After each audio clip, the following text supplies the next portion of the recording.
Pixar is coming to Lorcana. Let's talk about it.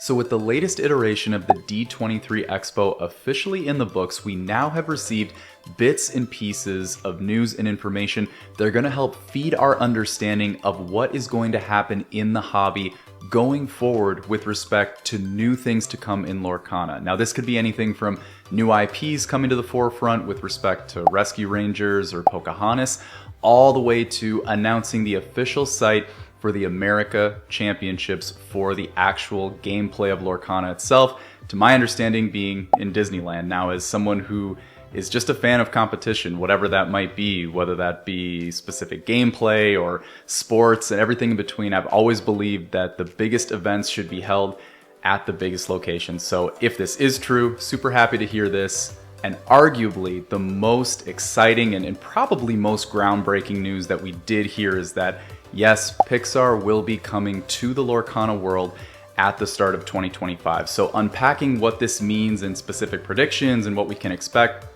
I would expect that you're going to hear a lot of guesses and things coming out from individuals thinking anything from Monsters, Inc. to Incredibles to Inside Out to Up and everything in between. But obviously, if we have to give one specific prediction of what's going to happen in this first iteration and in this first set, we probably need look no further than the specific movie and IP that started it all, which would be, of course, Toy Story. Now, to draw one parallel and one specific prediction that I do think we will see from this Pixar drop of Lorcana, whatever that might be, however they're going to enter into the Lorcana world, the one parallel I think you will see is something that I believe they've done very well with the first saga from the first chapter all the way up to Ursula's Return, being the ability to stretch out and sort of pace out the specific big name characters. And so just kind of taking like a one-for-one, the House of Mouse is an example, which is sort of the crew that started it all in terms of feeding our nostalgia of the actual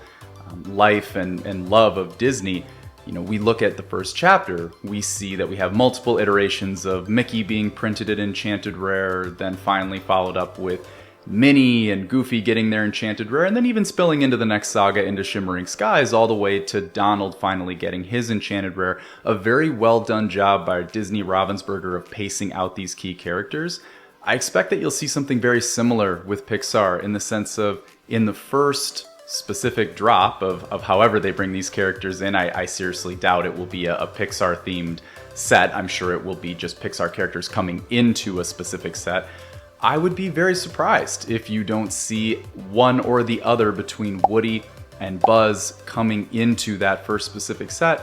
But at the same time, it also will not surprise me if we do not see both of them. If we only see one of them in set one and then the other in set two, and then keep bringing in more and more individuals. Maybe we go location based. I'm sure Andy's room is going to be in there along with others, you know, but again, same thing with Monsters, Inc., right? I'm sure you're going to see Mike and Sully very soon, very quickly, but maybe not together, right? I think that's going to be a running theme that's going to be strung along when Pixar comes in at the start of 25, which is that, you know, we want to be able to continue to feed the nostalgia and the love that we all have for these characters, as opposed to sort of just saying, let's put all of them in one drop and let's just have an amazing 3 months, 1 quarter, and then that's it, right? I'm sure they're going to continue to stretch this out, which would of course be the smart thing to do marketing-wise, but it'll be extremely interesting to see what happens on the Toy Story side of things. And just as an aside, it'll also be incredibly interesting to see what they do location-based. Obviously, you will have Andy's room, but you'll also, from a Pixar standpoint, have, you know, Monsters, Inc., Monsters U.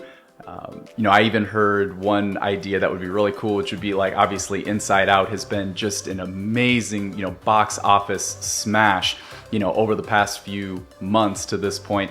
I mean, how cool would it be to have a location being like Riley's Mind or something like that, right? So it'll be really interesting to see what they do with these characters and with the official studio, you know, of Pixar coming into the forefront. But just wanted to come on and make a quick video about this for a few minutes, just to kind of at least give my thoughts on what we can expect from sort of a drop and sort of a marketing stretch release for the studio as it comes into the Lorcana world. But can't wait to see what happens going forward. All right, y'all, that's going to do it for today's episode. If you enjoyed today's content, please feel free to like, comment, and subscribe to the channel. Be on the lookout for our new video this Sunday where we will be stack ranking, once again, every single enchanted rare in Lorcana from first chapter all the way to Shimmering Skies.